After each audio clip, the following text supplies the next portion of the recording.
Welcome into the Trevor Staub Show, episode number 8. Today we've got a great guest. We've got Valerie Mandujano, one of the members of Team Foundation. I got a chance to sit down with her last week and talk to her a little bit about her start to the season so far, what she has planned for the rest of the season, and how she got started with disc golf in the first place. So let's hop right into it. All right, and I'm here now with three-time Junior World Champion, the 2022 Waco champion, and member of Team Foundation, Valerie Mandujano. Thank you so much for joining the show. No problem. Thank you guys for having me. Yeah, absolutely.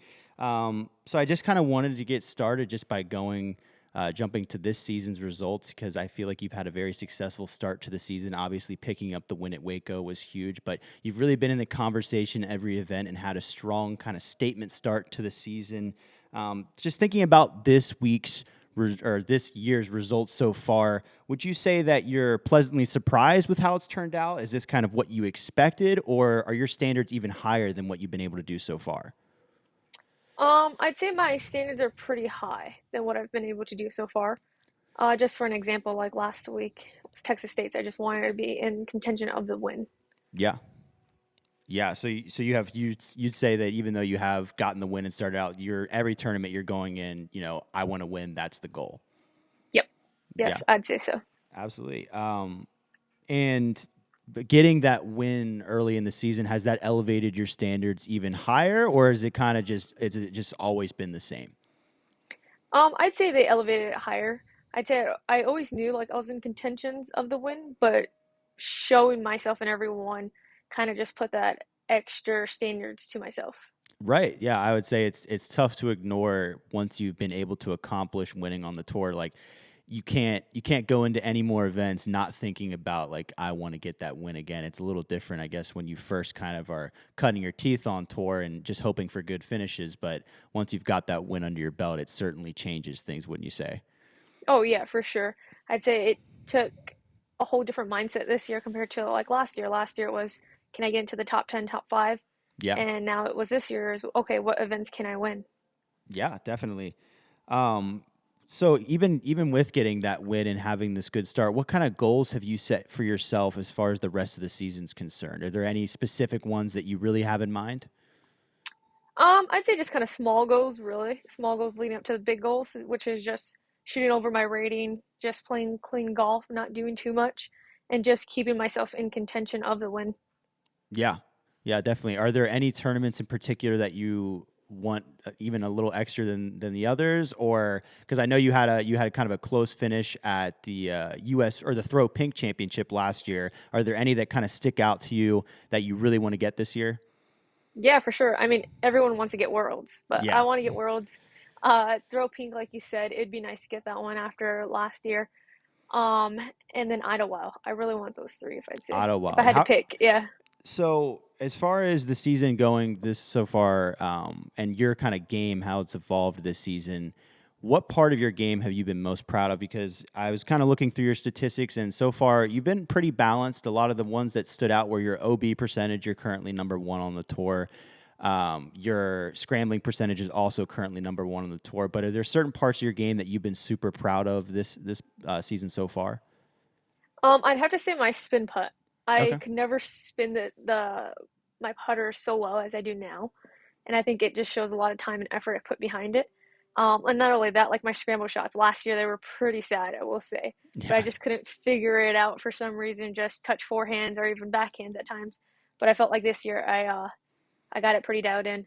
Yeah, I think I noticed for sure the spin putt at Waco was coming in a lot of handy with the windy conditions. It seemed like you were able to make a lot of putts down the stretch. And you mentioned kind of like your spin part being part of your game, but do you kind of change up your putt based on the conditions? Do you ever go to more of a push putt, or you kind of always stick with the same one?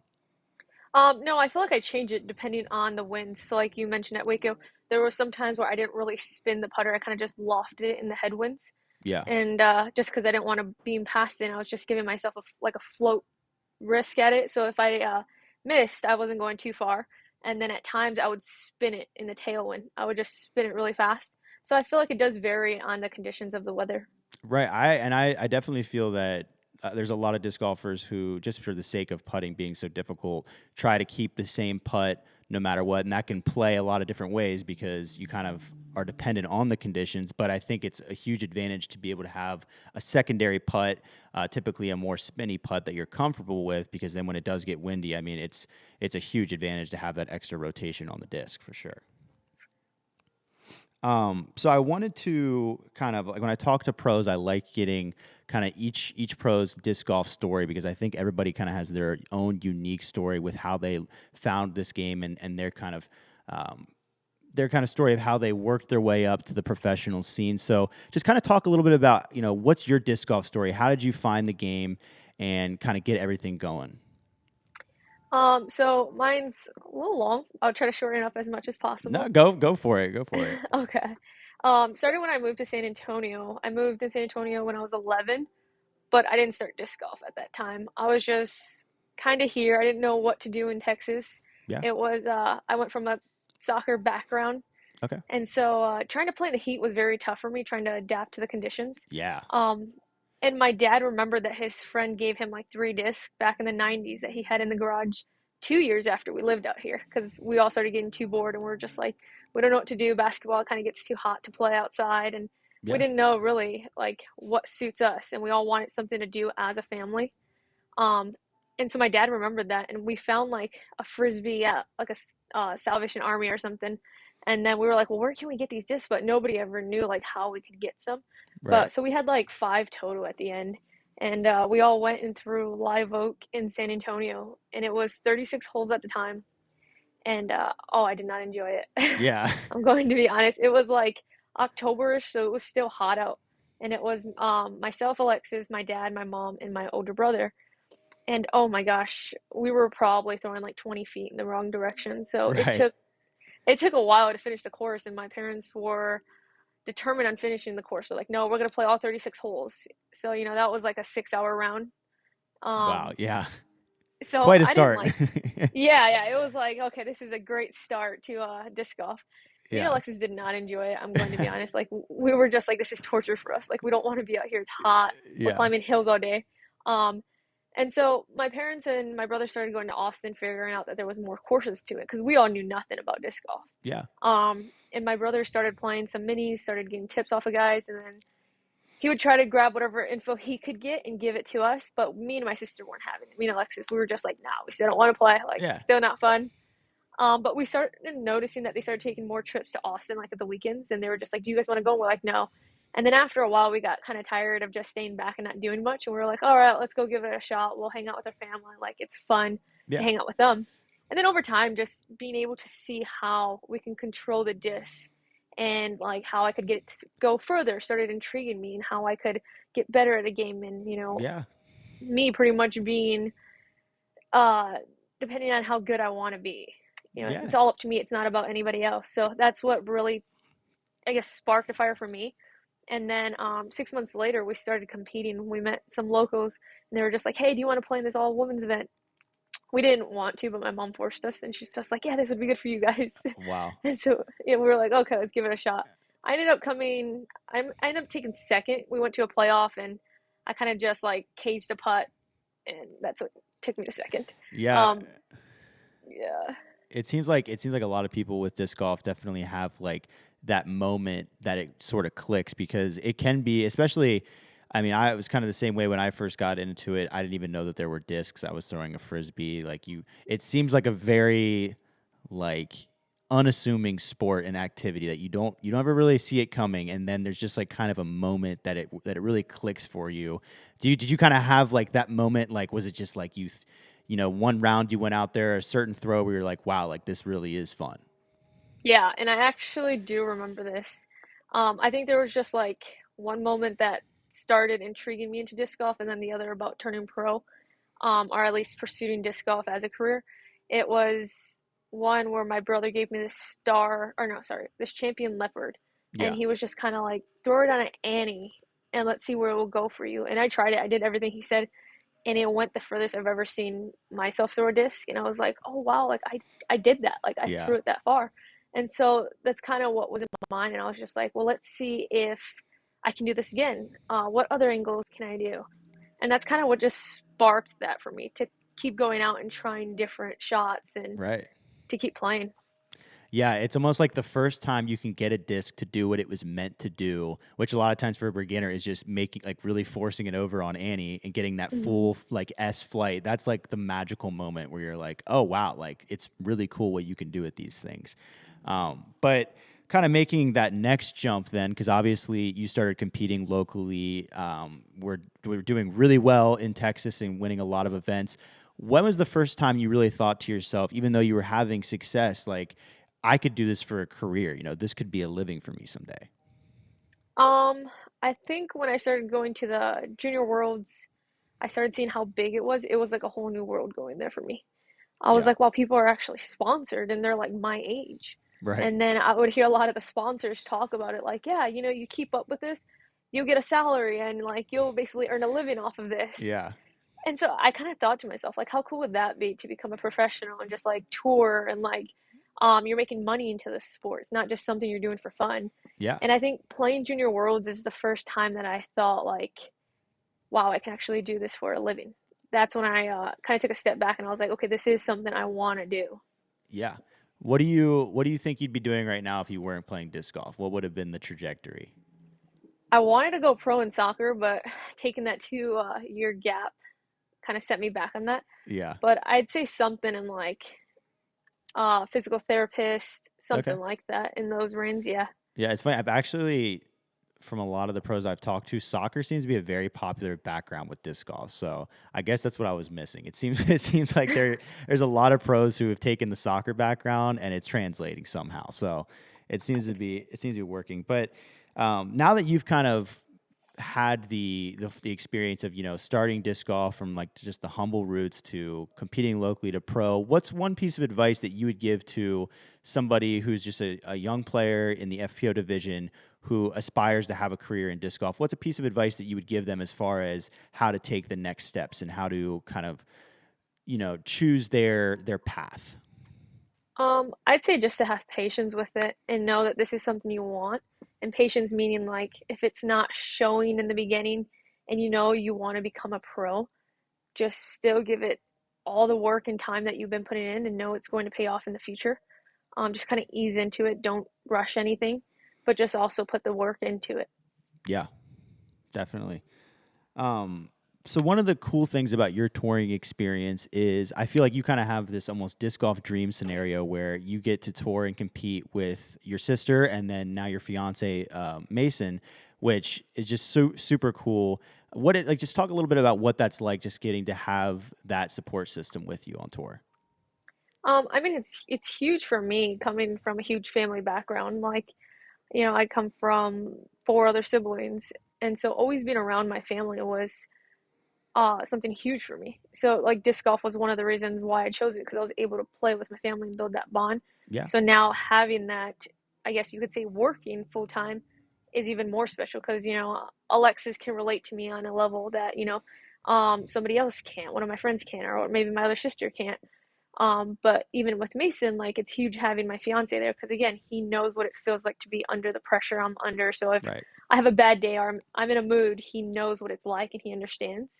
Yeah, And to also come back and know somebody's understanding what I feel at the moment is huge because they know what I need at the moment.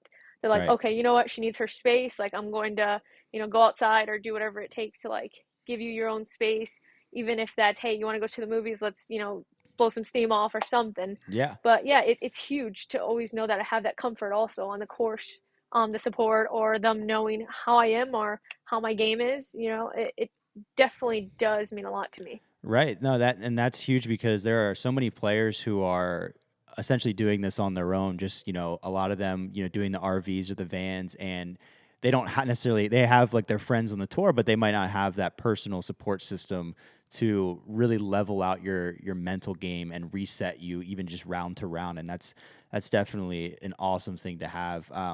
But does it ever get, I know they're definitely a huge support system, but does it ever get competitive, especially with you and your sister? Is there ever any sibling rivalry there? Oh, for sure. I think everything we do, it has to be a competition, no matter what it is. Yeah.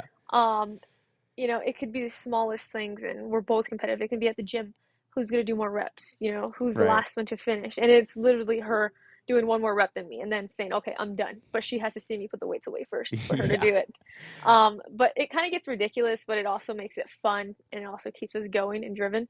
Yeah. But at tournaments, we kind of have bets to each other. Like, Okay. I'll tell like, oh, if I win this time or this round or whoever wins or shoots this number, I'll get you a coffee, or if you win, I'll get you a coffee, or if I win, you get me a coffee. Yeah. It's just small things like that to keep us going, personal goals. And it's great at the same time having that competition because it's like the minute one of us is slacking, the other one's kind of like, just so you know, I'm going to be better than you because you're taking this time off because you want to, not because you have to. And so in a way, it always keeps us going, and we're friendly with it. We know when to stop. We know Yeah. when one's being too much. Right. So that's what's great about having her. Yeah, that's awesome having that competitive drive. And because Alexis has been playing well this season too. And what's one part of your sister's game to give her some compliments? What's one part of her game that you would like one aspect that you would take into your game that you think would be a bonus to have? I think her sidearm, she still has a better sidearm than me. I Okay. tried to copy her, and I'm sure you could see it at a little points. But yeah, she has a great sidearm. The sidearm, yeah, the sidearm can be tricky. It's like some people can just find it, and I always get very jealous of like how effortless it looks for certain people. For sure, like with her, it like snapped into her really fast, and for me, Yeah. it's still taken me this long to actually get a decent sidearm past 300. Yeah, it's almost like the people that learn. There's a lot of people that learn sidearm first and then backhand. I kind of figured out the backhand first, and it's almost harder to adapt to the sidearm if you didn't learn it first. It's harder to like pick it up. It seems like. For sure, 'cause I feel like I'm throwing opposite hand. Yeah. So when you look at kind of because your career at this point is really just seems to be in its infancy, like you've kind of just emerged on the tour as one of the top players now in the FPO division. But when you think about the future of your disc golf career and you envision that in your mind, what does that look like to you? It looks like me competing for at least 7 to 8 years, if not more. Yeah. That's just like being at my best. Um, I would like to play until I'm like 50 years old, Right. but I just feel like the physical point of it won't let me have that many years. I Yeah. hope so. God willing, I could have 15 more years into the sport. Absolutely. Absolutely. But yeah, it's just competing in it every week, in and out. That's what I hope to see. Is I'm actually in contention or I'm just winning most of the events. That's what I see for myself. Yeah, definitely.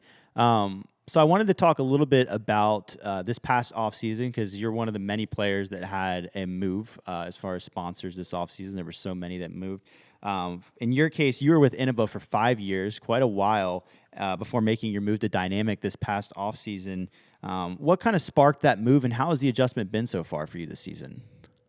Um, I always like to say like we all outgrow different situations in our life, and I felt Hmm. like that was kind of the similar situation with us in Innova. We just kind of outgrew them.